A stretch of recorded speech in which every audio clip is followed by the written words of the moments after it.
Everyone, welcome back सदगुरु rankers. This is my. तो guys, आज हम बात करने जा रहे हैं क्लास 12 की मोस्ट इंपोर्टेंट टॉपिक्स आपेक्षिक विद्युतशीलता या प्रावैद्युतांक, जिसको इंग्लिश में बोलते हैं रिलेटिव परमिटिविटी और डाइलेक्ट्रिक कांस्टेंट। ओके, तो स्टार्ट करते हैं। सबसे पहले हम बात कर लेंगे कि आपेक्षिक विद्युतशीलता या प्रावैद्युतांक होता क्या है। ठीक है, तो हम स्टार्ट करते हैं। सबसे पहला आप ये सपोज करिए कि मान लीजिए हमारे पास कोई वायु या निर्वात है, वायु या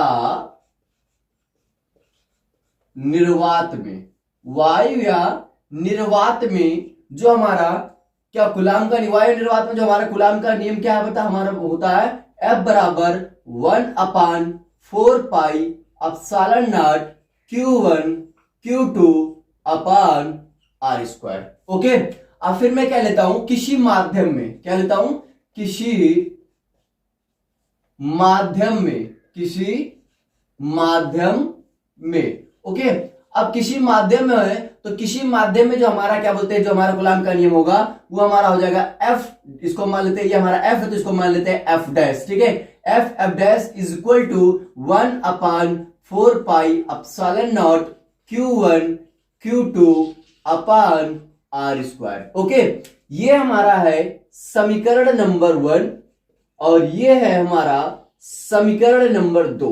ठीक है, ये हमारा है समीकरण नंबर 1 और ये हमारा समीकरण नंबर 2। अगेन मैं क्या करता हूं, समीकरण 1 एंड समीकरण 2 को आपस में क्या कर लेता हूं, मैं घटाऊ, मतलब समीकरण 1 और समीकरण 2 को आपस में भाग देता हूं। ठीक है, तो स्टार्ट करते हैं। समीकरण 1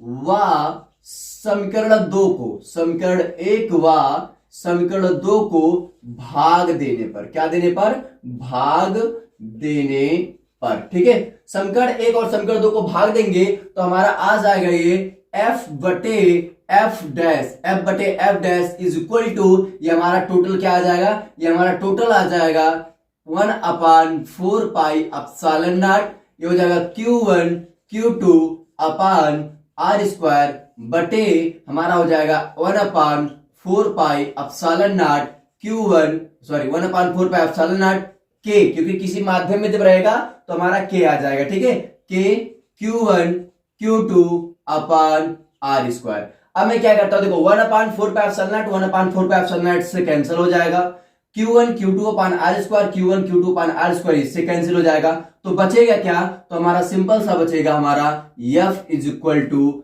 F बटे F dash is equal to हमारा K, और यही हमारा होता है आपेक्षिक विद्युतशीलता या प्रावैद्युतांक। इसको दो टाइप से लिख सकते हैं, बहुत सारे बुक्स में ऐसे भी दिया रहता है हमारा, ऐसे भी K is equal to epsilon बटे एप्सिलॉन नॉट, इस तरह भी लिख सकते हो, या बहुत सारे बुक्स में इस तरह भी दिया रहता है, मतलब आपेक्षिक विद्युतशीलता या प्रावैद्युतांक को ER से प्रदर्शित करते हैं, किससे, तो ER is equal to epsilon बटे एप्सिलॉन नॉट भी आप लिख सकते हो। ठीक है, इस तरह भी आप लिख सकते हो, इस तरह भी लिख सकते हो, इस तरह भी लिख सकते हो। ठीक है, अब मैं बात कर लेती हूं इसकी परिभाषा की। तो परिभाषा क्या होगा, पहले ध्यान से आप सुन लीजिएगा। वायु या निर्वात में किन्हीं दो आवेशों के मध्य लगने वाला बल तथा किसी माध्यम में उन्हीं दोनों आवेशों के मध्य लगने वाले बल के अनुपात को हम क्या बोलते हैं, आपेक्षिक विद्युतशीलता या प्रावैद्युतांक बोलते हैं, रिलेटिव परमिटिविटी या डाइलेक्ट्रिक कांस्टेंट बोलते हैं। तो लिख देते हैं हम। सबसे पहले हमारा क्या हो जाएगा, वायु या निर्वात में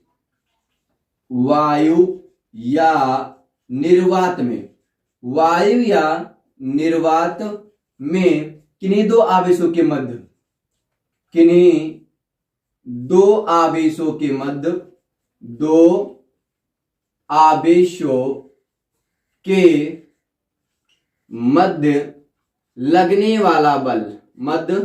लगने वाला बल, ठीक है, तथा किसी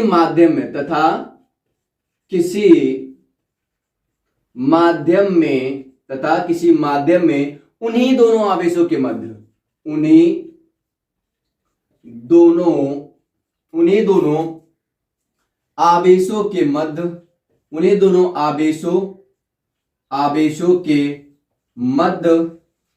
लगने वाले बल के अनुपात को, आवेशों के मध्य लगने वाले बल के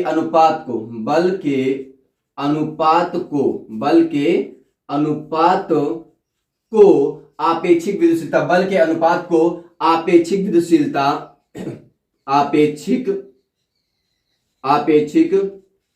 विद्युतशीलता, आपेक्षिक विद्युतशीलता या प्रावैद्युतांक कहते हैं, या प्रावैद्युतांक कहते हैं। ठीक है, प्रावैद्युतांक कहते हैं। ये हमारी सिंपल से क्या हो गई, परिभाषा हो गया। ठीक है, क्या हो गया, ये हमारी सिंपल सा परिभाषा हो गया। अब हेडिंग डालेंगे आप नोट करके, क्या डालेंगे, नोट। ठीक है, यहां पे आप नोट पॉइंट डालेंगे। नोट पॉइंट क्या है कि हमारा चालकों, हमारे क्या सुचालकों अर्थात धातुओं, यहां पे लिखेंगे हमारा सिंपल सा क्या हो जाएगा, धातु जो है मतलब धातु सुचालकों के लिए हमारा जो अपसालन नाट का मान होता है, हमारा आपेक्षिक विद्युतशीलता, हमारा धातुओं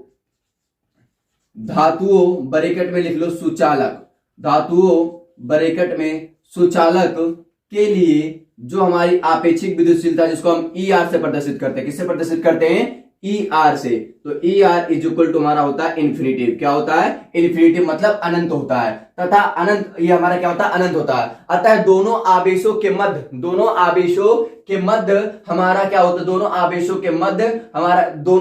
के मध्य उपस्थित, दोनों आवेश जो हैं उनके मध्य अगर क्या हो, हमारे दोनों आवेशों कोई माध्यम उपस्थित हो, तो हमारा जो बल लगता है वो F बराबर बल जो होता है वो हमारा क्या होता है, 0 होता है। तो हमारा F बराबर जो बल होगा वो क्या होगा, 0 होगा। F बराबर बल होगा क्या होगा, 0 होगा। ये पहला नोट हो गया। नोट नंबर 2, वायु या निर्वात के लिए, वायु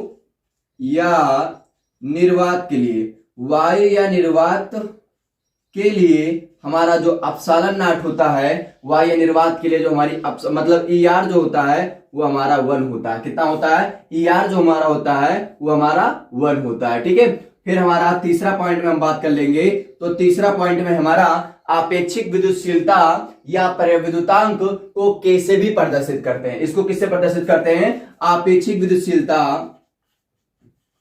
आपेक्षिक विद्युतशीलता या प्रावैद्युतांक को